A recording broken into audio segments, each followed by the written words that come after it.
Ánimo, muy buenos días. Estamos en Palenque, Chiapas. Aquí celebramos la reunión de seguridad desde las 6 de la mañana.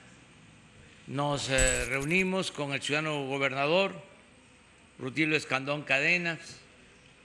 Nos reunimos con los responsables de la seguridad en Chiapas, integrantes de la Guardia Nacional, de la Secretaría de la Defensa, de la Secretaría de Marina, de las instituciones que todos los días se reúnen aquí en Chiapas, como se hace en todo el país.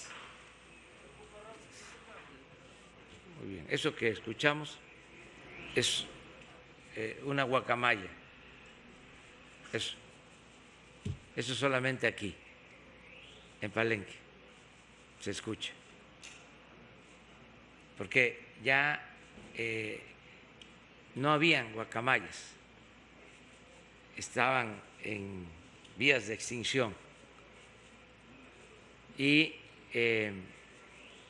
se trajeron guacamayas, se adaptaron y regresaron a Palenque y ahora se pueden ver volando y son árboles, aves